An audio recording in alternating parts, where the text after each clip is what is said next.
నమస్తే అండి. Welcome to our Lakshmi Niketanam YouTube channel.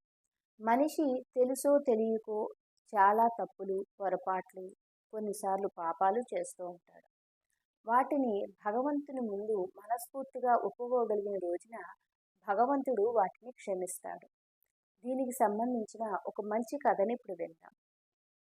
పూర్వం పార్వతీ పరమేశ్వరులు గగన విహారం చేస్తూ కాశీనగరం మీదుగా వెళుతున్నట్ట. అప్పుడు పార్వతీదేవి పరమేశ్వరుని చూసి, రోజు కొన్ని వేల మంది గంగా నదిలో స్నానం ఆచరిస్తున్నారు. ఈ స్నానం ఆచరిస్తున్న వాళ్ళందరూ తమ పాపాల నుండి విముక్తులవుతున్నారా? వీళ్ళందరికీ మోక్షం, కైలాసం లేదా వైకుంఠ ప్రాప్తి ఏదైనా జరుగుతుందా, లభిస్తుందా అని ప్రశ్నించింది. దానికి పరమేశ్వరుడు చిరునవ్వు నవ్వి, గంగలో మునిగినంత మాత్రాన పాపాలు పోవు. వాటిని ఒప్పుకునే ధైర్యం ఉండాలి. తమలో తాము ఒప్పుకోపోయినా భగవంతుడి ముందైనా తాము చేసిన పాపాల్ని ఒప్పుకున్న వాడికి భగవంతుడు తప్పక ముక్తి మోక్షం ఇస్తారని ఈశ్వరుడు చెప్పారు. దీన్ని ఈశ్వరుడు పార్వతీదేవికి ప్రత్యక్షంగా చూపించాలనుకున్నాడు.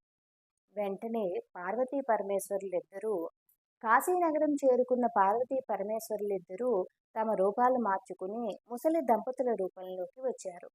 వాళ్ళిద్దరూ ఒక పెద్ద రావి చెట్టు కిందకి చేరారు. పరమేశ్వరుడు పార్వతీదేవికి చెప్పిన విధంగానే పార్వతీదేవి ఆ పరమేశ్వరుడు తలను తన ఒళ్ళో పెట్టుకుని విలపించడం మొదలుపెట్టింది. బాధపడుతోంది. ఇంతలో ఆ చుట్టూ తిరుగుతున్న జనాల్లో కొంతమంది అక్కడికి వచ్చి, ఎందుకమ్మా ఇంత బాధపడుతున్నావు అని ప్రశ్నించారు.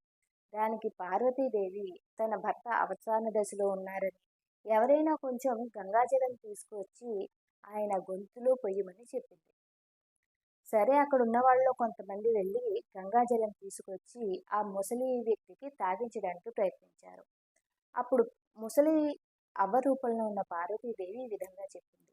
ఎవరైతే తాము చేసిన పాపాలు ఒప్పుకుని ఈ గంగాజలం ఆయన నోట్లో పోస్తారో ఈయన జీవిస్తారు, లేదా ఈయన మరణిస్తారు. ఈ పాపం కూడా వాళ్ళకి చెందుతుందని చెప్పింది. ఇది విన్న వాళ్ళందరూ కొంచెం ఆశ్చర్యానికి గురై, మేము దైవ దర్శనానికి వచ్చాం, నీకేదో కొంచెం సహాయం చేయాలనుకున్నాం, నువ్వు ఇలాంటి విచిత్రమైన షరతులు పెట్టి మా సమయాన్ని వృధా చేస్తున్నామని కొంతమంది విసుక్కుని వెళ్ళిపోయారు.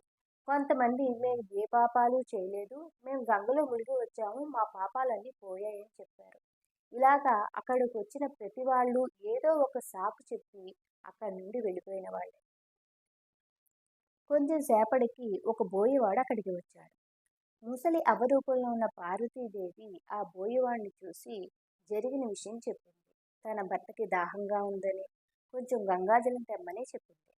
ఆ బోయేవాడు పరుగున వెళ్ళి ఒక దొన్నిలో గంగాజలం తీసుకుని వచ్చాడు. అది ఆ ముసలి వ్యక్తికి తాగించబోతుండగా పార్వతీదేవి తన షరతును చెప్పింది. నువ్వేనా పాపాలు చేశావా? చేస్తే ఒప్పుకు. ఒప్పుకుని ధైర్యంగా ఈ నీళ్ళని నా భర్తకు తాగించు, లేదా ఇవి తాగిన నా భర్త మరణిస్తాడు అని చెప్పింది.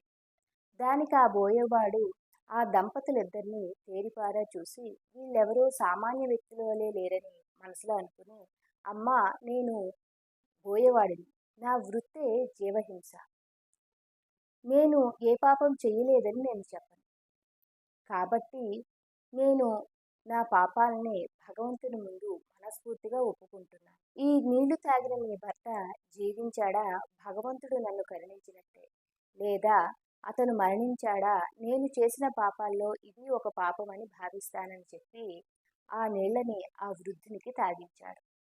వెంటనే అక్కడ పెద్ద వెలుగు ప్రత్యక్షమై పార్వతీ పరమేశ్వరులు ప్రత్యక్షమయ్యారు. బోయేవానికి అంతులేని ఆనందం కలిగింది. చూసావా పార్వతి, తాను చేసిన తప్పులు మనస్ఫూర్తిగా భగవంతుని ముందు ధైర్యంగా ఒప్పుకున్నవాడే మోక్షానికి అర్హుడవుతాడు.